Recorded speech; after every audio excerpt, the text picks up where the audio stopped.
to share with you some of our experiences which we had while adopting technology for the welfare of the people, for protecting our forests and wildlife. Karnataka is a large state. We all know around 22% of the landmass of Karnataka is covered by forests. And that poses a huge challenge to a department like forest, which traditionally, and rightly so, because of the paucity of resources, has never been on the priority list of the various governments due to the scarcity of resources. So within the available resources, we have to make the best use and protect our forest and wildlife, which no doubt all of you know are important. My presentation is divided into two parts.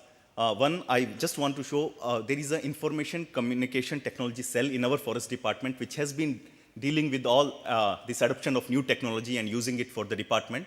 And the second part, where we have used ESRI platform to generate an application which is being adopted by our field staff. First, ICT initiatives I want to rush through. It's nothing, it is a small organization within the forest department. And what we have been doing is that using all this technology, these are few things which we are already doing. One is our forest produce tracking system. We know the famous or infamous Bellary episode where a lot of iron ore was looted from the government lands. We have been trying to ensure that such situation does not develop further. And what we are doing is we are tracking each and every metric ton of iron ore which is being taken from Bellary, where it is going. And this is a very good system, a foolproof system, and our department has been recognized for it in various forums. I will tell how it works later on. Then another application which we are using is e-timber. There used to be timber auctions in the forest department. And we all know how our government system works. Sometimes there are loopholes which people take advantage of. So just to plug those loopholes, we have devised a system of e-timber. Now we are doing all our auctions by this system, e-timber. Then there is an integrated concurrent asset monitoring system. Now, this is an era of the Aam Aadmi or the common man. So what is happening is that whatever we do, it should not be hidden from the gaze of the common man. He should know what we are doing. And for that purpose, we have already mapped all our works. Whatever we are doing are there on this domain, are there on the website. Anyone can see it. And we have done the geo-stamping also, as Sir has rightly told. The Maharashtra department, they are also doing. We have also done some work in this. And these photographs are geotagged. Anyone can come and visit where that work is and whether we have done it in field or not. Then there is a e-nursery for the common people, for delivering goods to the common. We have a scheme where we raise plantations, fodder plantations, fruit plantations, or timber species for the farmers. So a farmer, by going to our website, can know what is the nearest location of a nursery, which species are present, and what is the current status, at what status it is, how much is the stock available, and it is being monitored at the highest level, and the common farmer can also take advantage of it. Of course, it assumes that he knows this internet thing, but let us assume that in future, it will be picking up. The farmer will know. Then there is our Aranya Vahini, where what we do is all our file and all our documents within the department, tracking that. Then e-Prahari, this is a very interesting thing, where all our forest-related offenses are mapped. And a database is present so that we can know which are the areas where a lot of poaching is happening or which are the areas where a lot of timber smuggling is happening, and we can dedicate or we can concentrate our already scarce resources and efforts to those particular areas. So this has also really helped us and is going to help us in a big way. Then active forest fire mappers. Ladies and gentlemen, unlike the fires in Australia and maybe United States of America where a helicopter rushes to douse the fire, I don't think in India that system works. Even if helicopters are there, it is only the manpower which can douse the fire in the forest. I mean, no other machine works. Nothing works. This is from my experience as a forester. So what we do is, it is very important to know the location of the fire, and then subsequently the location of the manpower, nearest location of the manpower, the nearest route, the fastest route by which they can reach that place. In that direction, our efforts are there, and already 90% of that part has been taken care of. The 10% is finding the nearest route. That is still, I think, in the maybe 1 year or 2 year, in the time to come, we may be able to do that also. But presently, pinpointing the location, sending SMS alerts, that is being done, and it is there in our web portal also. Anyone can, any member of public can see whether we have been able to prevent the forest fires or not. Forest encroachment information system, land is the next gold, we all know. Everyone, I would say, is eyeing the land, and to protect that land is a huge task. So we should know which are the land which are prone to encroachment or which are the land under encroachment, so that we can take remedial measures. That we are doing. And what is the status of if there is any litigation on a particular piece of land, that also we can come to know. All this is already happening.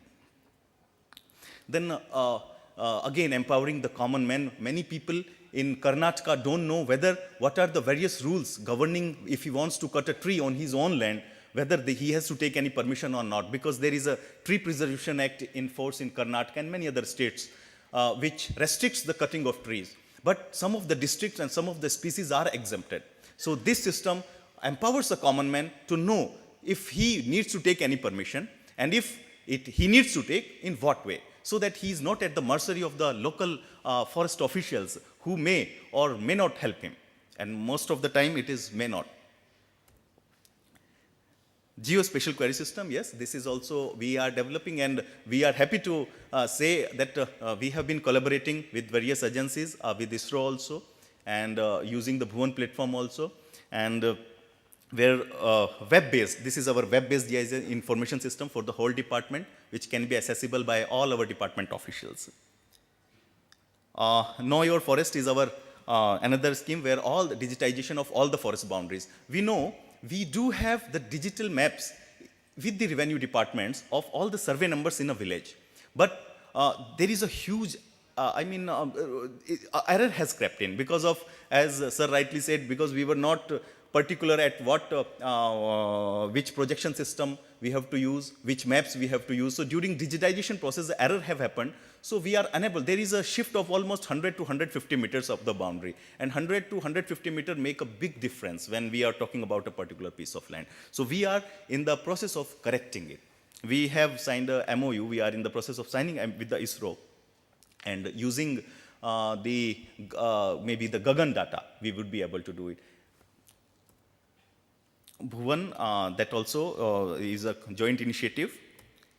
Then E-Green Watch, the Supreme Court has mandated that all the works taken under CAMPA schemes needs to be there on the portal. That is already done. All the schemes are there. Anyone can see it. It is again a move towards transparency. This is the other assembly debate query systems. And then one very good software which we are using is Wildlife Habitat and Conflict Measurement System. We call it Huli. Huli is tiger in Kannada. So what we do is that wherever there is a human-wildlife conflict is reported, the area, the mapping, it gets captured on the map, and it helps us in planning. And also the wildlife monitoring, wherever our people are going on patrolling, they capture their tracks and logs, and we can see them, which area they are visiting, what are the areas of concern, whether they are visiting the area which they should have visited, or they are deliberately selecting the routes which are easy for them. So all these monitoring is happening. The outcome, of course, and hence, it is, so I will now rush through.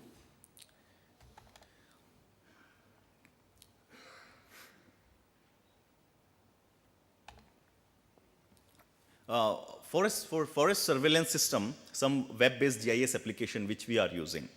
So they are on all the platforms, Windows as well as the other interface. They can work on that. We are presently working with Windows. The lowest forest staff, that is our guards and watchers, who don't know much about technology, should be able to understand what it is and contribute whatever best they can. So that is the aim of this. And we have been using it in these fields. One is Active Forest Fire Mapper, the Geospatial Query System, Forest Produce Tracking System, Know Your Forest, and My Pug Marker.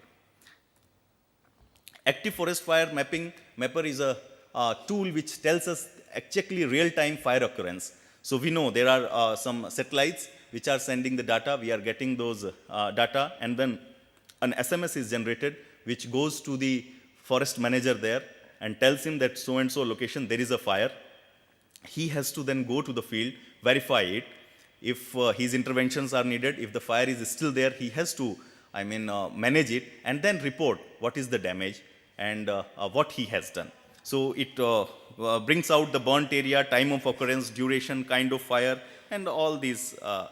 The active forest fire somehow works like this. The spots, the red spots they are showing where the fire is on that particular date. It can be monitored from our department headquarters from Bangalore, and it is open to public. Anyone can see it. Then fire occurrence reports and field verification reports are generated and shared. This is the format which we have been using. Then the geospatial query system, as I told, by linking all our forest divisions with this particular database, they can know where their plantations are, what they are doing, where they stand, whether their maps are correct, and we have given the editing options also to some of the divisions. To certain level of officers, they can also edit. This is how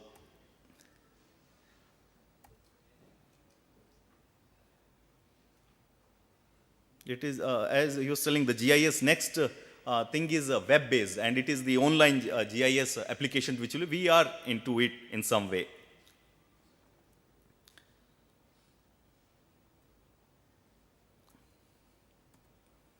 Then the forest produce tracking system, it is really helping us, and it has really curbed down a lot of illegalities in the department.